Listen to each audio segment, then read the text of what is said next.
रात के साये में पलता है, दिन के उजाले में चलता है, तब शुरू होती है तहकीकात। हम यहाँ तहकीकात करने आए हैं।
पिछले एपिसोड में हमने देखा कि जनार्दन नाम के एक आदमी को झील में एक लड़के की लाश मिलती है जिसका नाम रवि है।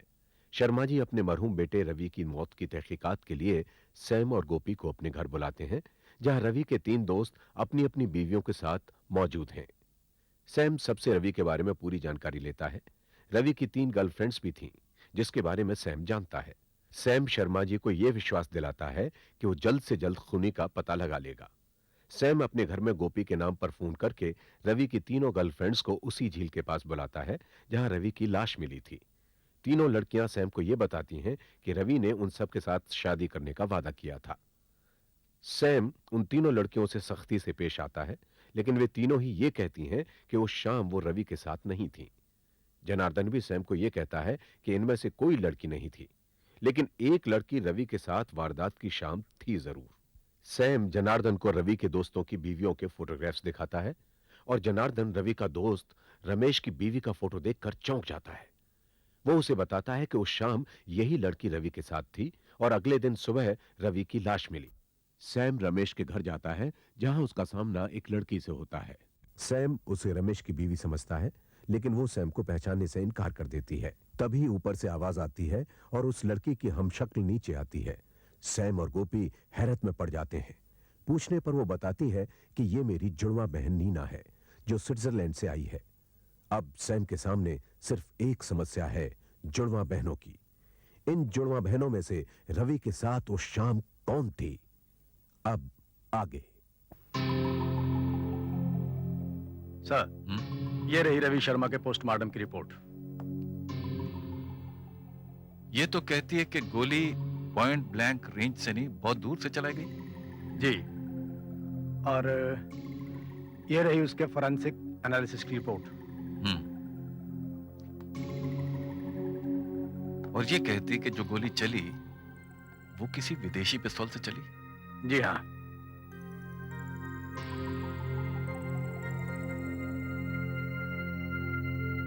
बेचारा रवि, बहुत अच्छा लड़का था, है ना गोपी? आपका क्या ख्याल है नीना जी? जी, सुना है मैंने। सुना है मतलब आप उसको जानती नहीं थी? हार्डली। आप उनसे कभी मिली नहीं?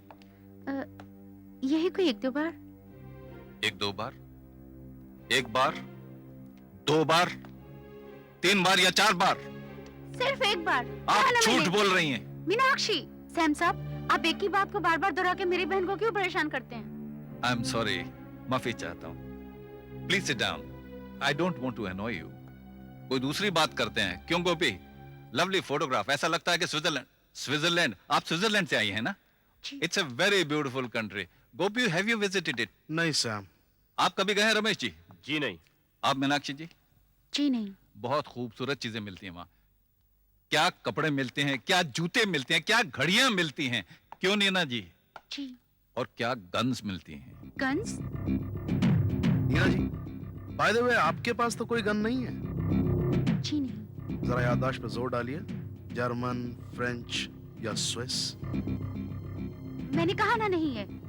नीना जी, आपने कस्टम्स में डिक्लेयर किया है हिंदुस्तान में आते वक्त के आप एक कैमरा लेकर आई हैं और एक गन एंड 24 बुलेट्स।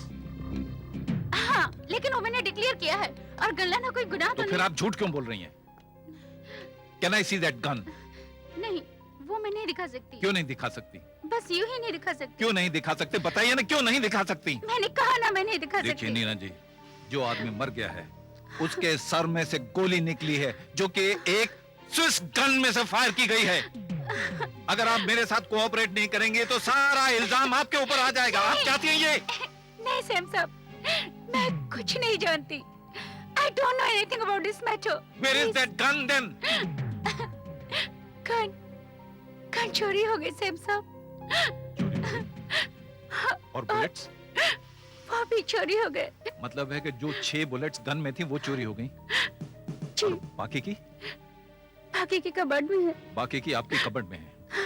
जी मैं हाँ। देख सकता हूँ? जाओ। यस।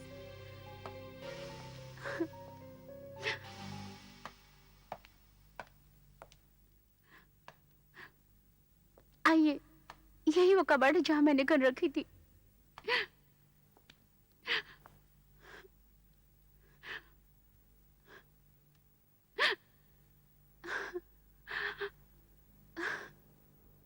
क्या हुआ नीना जी? जी, जी कुछ नहीं। जी,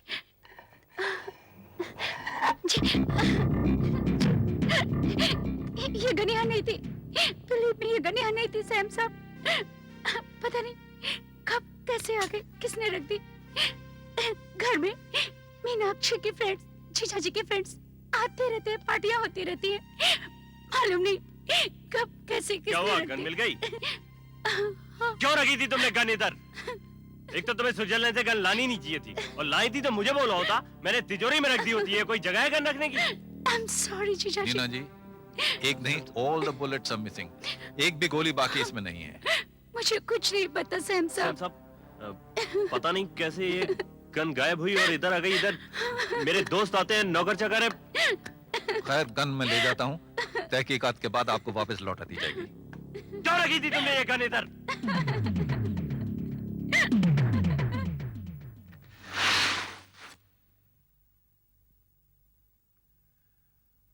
ओह, तो रमी हो रही है, हैं?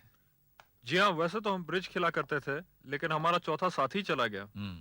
वैसे आज हम दिल बहलाने के लिए रमी खेल रहे हैं।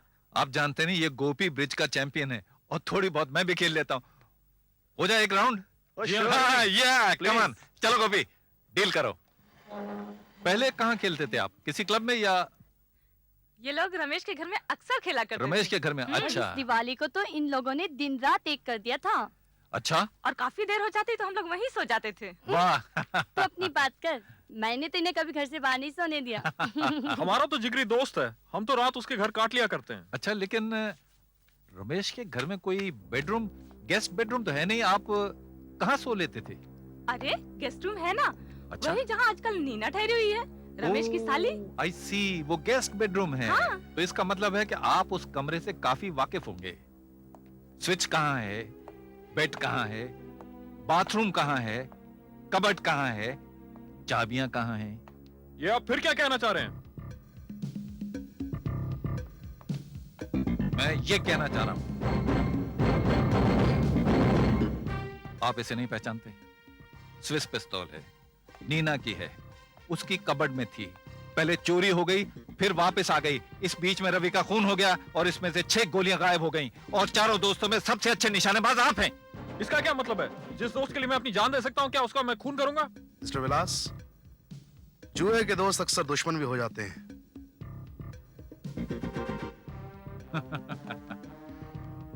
ये ब्रिज आप स्टेक्स के साथ खेला करते थे? जी हाँ, स्टेक्स के साथ।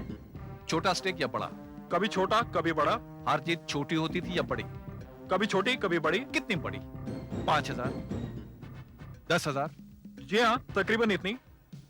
मुझे उस घर से मालूम हुआ है, उनके नौकरों से, उसके ड्राइवर से, कि दिवाली की रात बहुत बड़ा जुआ हुआ था, बहुत बड़ी हार जीत हुई थी।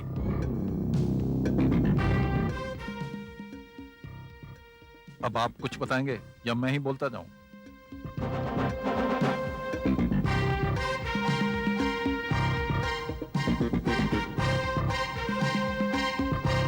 बता दे विलास, इनसे कुछ छुपा नहीं है, इन्हें सब मालूम है। तुम ही बता दो, मैं क्या डरता हूँ। सैम साहब, उस रात विलास रवि से 50,000 रुपए जुए में हारा था। और इस हार को लेकर इन दोस्तों में बहुत बड़ी लड़ाई हुई थी। इस छोटी सी तकरार को आप लड़ाई कहते हैं? जुए में हार जीत तो होती ही रहती है, कभी हार होती है कभी जीत होती है, लेकिन आखिर में हिसाब बराबर होता है। लेकिन इस बार आपने हिसाब इससे किया। बस कीजिए सैम साहब, बहुत हो चुका। इतनी देर से आप बोलते जा रहे हैं और मैंने अपना मुंह बंद किया है। आप है कि इल्जाम पे इल्जाम मेरे पति पर लगाए जा रहे हैं? तुम चुप करो। तुम चुप रहो। ये जो नीना है ना, रमेश की साली, उसका रवि के साथ अफेयर था।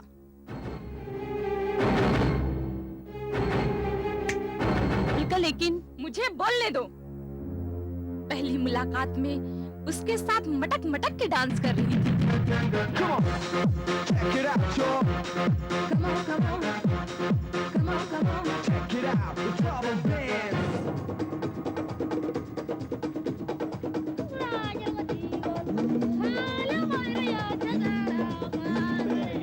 उसके बाद उन दोनों का चोरी छुपे मिलना शुरू हो गया। रवि हमारे घर आकर चोरी चोरी नीना को फोन किया करता था।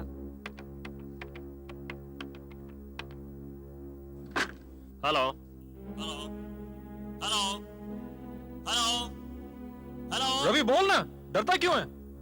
अरे यार, मेरा नाम लेने की क्या जरूरत थी? रवि को डर था कहीं उसके अफेयर के बारे में रमेश को पता न चल जाए, क्योंकि नीना रमेश की साली है। अगर ये पिस्तौल नीना की है तो ये कोई चोरी वोरी नहीं हुई है। इसी पिस्तौल से नीना ने रवि का खून किया है, मेरे पति ने नहीं सैम साहब। और तहकीकात से पता लगता है कि आपकी साली नीना का रवि के साथ रिश्ता था रमेश साहब। अब ये बात बिल्कुल साबित होती जा रही है कि उसी ने रवि का कत्ल किया। लेकिन क्यों गोपी? उसकी वजह क्या हो सकती है? वजह भी मिल जाएगी सैम। जब कातिल मिल गया तो फिर वजह मिलने में कितनी देर लगती है। और वैसे भी हर बात इस तरफ इशारा करती है कि नीना ने ही रवि का कत्ल किया है। क्यों रमेश साहब, आप क्या कहते हैं? मैं क्या कह सकता हूँ, मेरी तो कुछ समझ में नहीं आ रहा है।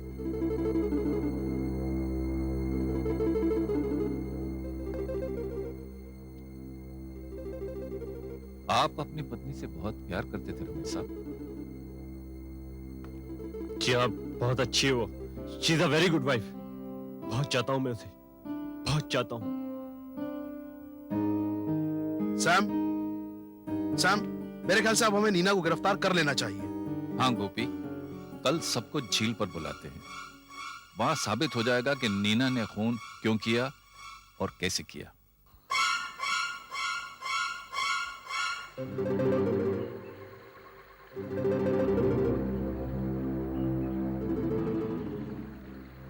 आप लोग इस तरह मेरी तरफ घूर घूर के क्यों देख रहे हैं?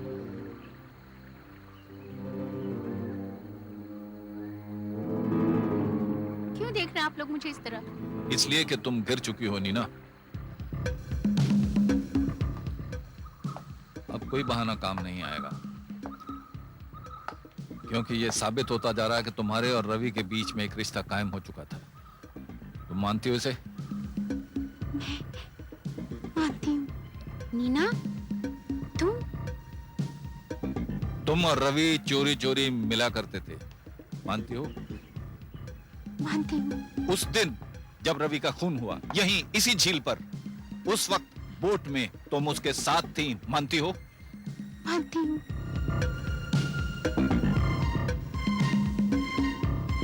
इसलिए तुम्ही ने उसका...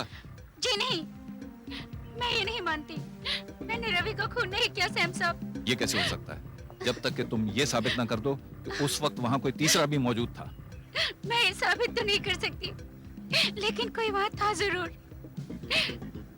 क्योंकि रवि का खून होते मैंने अपनी आंखों से देखा है। इसी झील में हम एक दूसरे में खोए हुए थे। जिंदगी में शायद पहली बार उससे प्यार हुआ था कि अचानक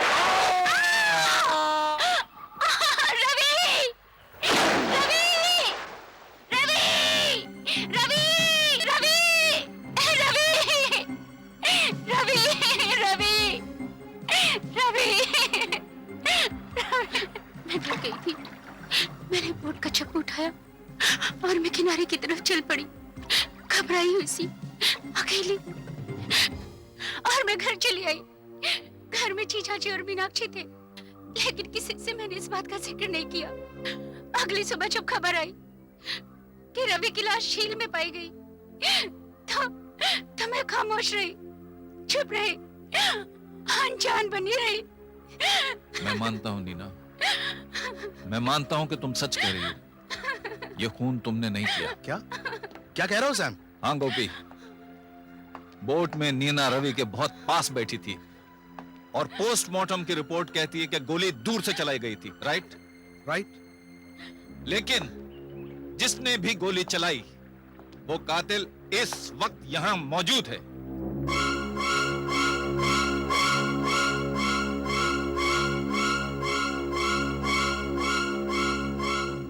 लेकिन ये खून हुआ इन दो जुड़वा बहनों की वजह से। मैं तुम्हें एक कहानी सुनाना चाहता हूं, एक दास्तान मोहब्बत, a love story but a tragedy. 3 दोस्त थे, वेरी हैप्पीली मैरिड, और उनकी 3 पत्नियां थी, बहुत अच्छी। और उनका एक चौथा दोस्त था, रवि, अरोमियो, दिल फेंक आशिक, जवानी की उमंगों से भरपूर। लेकिन वो शादी नहीं करता था क्योंकि उसे मनपसंद लड़की नहीं मिलती थी। लेकिन वो अपने दोस्त की पत्नी को बहुत पसंद करता था। भाभी भाभी कह के उसे सर पे चढ़ा के रखता था क्योंकि उसमें उसे एक आदर्श लड़की नजर आती थी। लेकिन अफसोस, उसके पति ने इस बात को कुछ और ही समझ लिया। और एक दिन न जाने कैसी हवा चली कि शक ने उसके दिल में घर कर लिया। क्यों रमेश?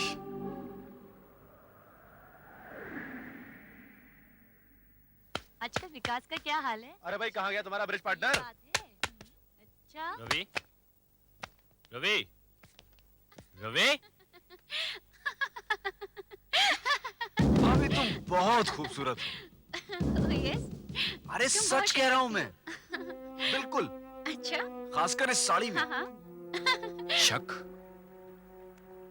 शक दीवार में लगे हुए दीमक की तरह होता है, जो कि जब लगता है तो अंदर ही अंदर से दीवार को खाता रहता है, उसे खोखला कर देता है। अब रवि और मीनाक्षी एक दूसरे को देखते भी तो रमेश के दिल में आग लग जाती। उसे ऐसा लगता कि उसका दोस्त और उसकी पत्नी आंखों ही आंखों में और दिल ही दिल में एक दूसरे से प्यार कर रहे हैं, और उसके तन बदन में आग सी लग जाती। और जब सारी दुनिया सोती तो वो जागता रहता। उसकी नींद न जाने कहां चली गई थी। वैसे तो रवि सबके साथ नाचता था, लेकिन कभी वो मीनाक्षी के साथ नाच लेता तो उसके दिल पर सांप लौट जाते और उसके दिल में बुरे बुरे ख्याल आने लगे। और एक मकड़ी की तरह वो अपने ही बुने हुए जाल में फंसता गया, फंसता गया, फंसता गया।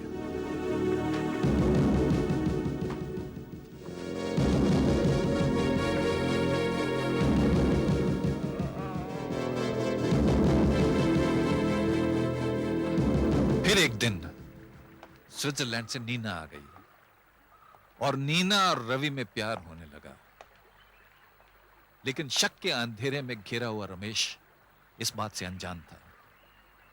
उसके बाद रात रात में टेलीफोन कॉल्स आने लगे, ब्लैंक कॉल्स।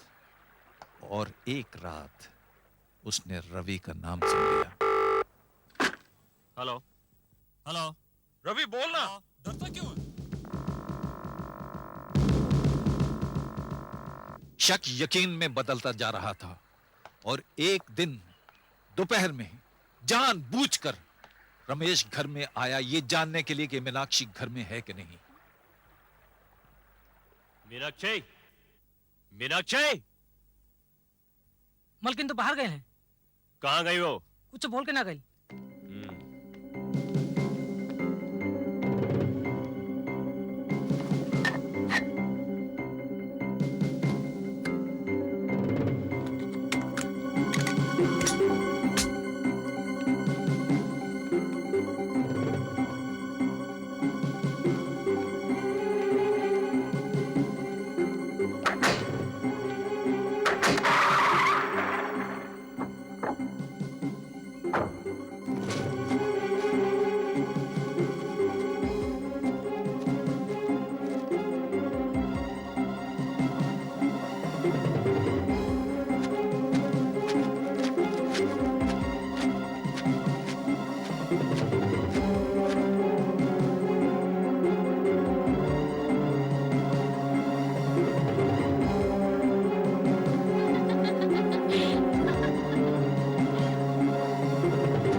तुम यहाँ? क्यों? क्या हुआ है तुम्हें? रमेश? रमेश?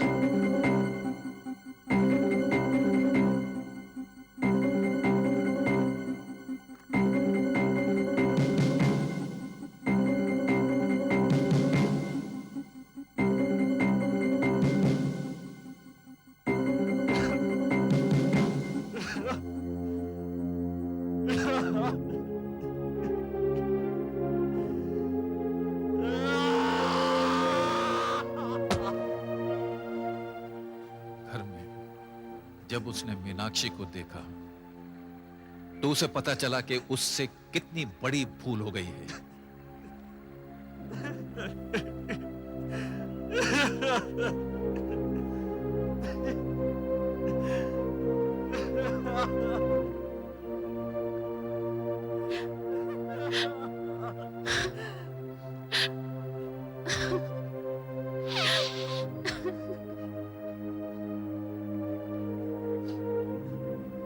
लेकिन सैम, मीनाक्षी और नीना जुड़वा होने के बावजूद बिल्कुल अलग अलग लगती हैं। एक पूरब है तो एक पश्चिम है।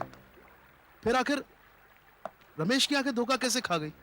गोपी, तुम्हें याद है रवि की मां ने हमसे कहा था उस दिन कि रवि एक सीधी सादी भारतीय नारी घर में लाना चाहता है। करेक्ट। उस दिन नीना ने अपनी बहन मीनाक्षी की साड़ी पहन रखी थी रवि का दिल लुभाने के लिए। ये बिल्कुल मीनाक्षी लग रही थी, कोई भी धोखा खा सकता था। और फिर रमेश तो शक में अंधा हो गया था। इंस्पेक्टर, ले जाइए।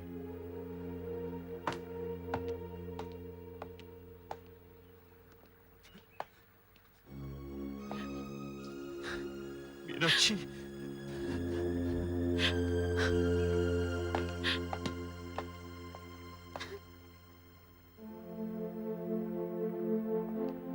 सैम, सैम ये बताओ कि आखिर तुम्हें कैसे शक हुआ कि रमेश ने ही रवि का कत्ल किया है? गोपी, उस डार्क रूम में हमने जो मीनाक्षी की तस्वीरें देखी थी वो ऐसा नहीं लग रहा था कि उसने खुद खिंचवाई है। ऐसा लगता था जैसे कोई उसका पीछा कर रहा और चोरी चोरी उसकी तस्वीरें खींच रहा है। कैसी धुंधली धुंधली तस्वीरें थी वो, याद है? हाँ सैम। तो मुझे लगा कि शायद रमेश को अपनी पत्नी पर शक है और वही उसकी तस्वीरें खिंचवा रहा है, और शक ही इस केस की बुनियाद है। राइट गोपी? राइट। अरे पुलिस पुलिस रमेश को पकड़ कर ले जा रही है। ये क्या माजरा है? सैम साहब, ये कैसे मुमकिन है? रमेश और हमारे बेटे रवि का कातिल? ये नामुमकिन है सैम साहब। रवि और रमेश बहुत अच्छे दोस्त हैं। शर्मा जी, शक ऐसी चीज है कि अच्छे अच्छे रिश्तों को तबाह और बर्बाद कर देती है। भाई भाई हो, दोस्त दोस्त हो, पति पत्नी हो, सब में खून का रंग भर देती है। रमेश ने शक की बिना पर रवि का कत्ल कर दिया। साहब, यही वो जगह है जहां हमारा बेटा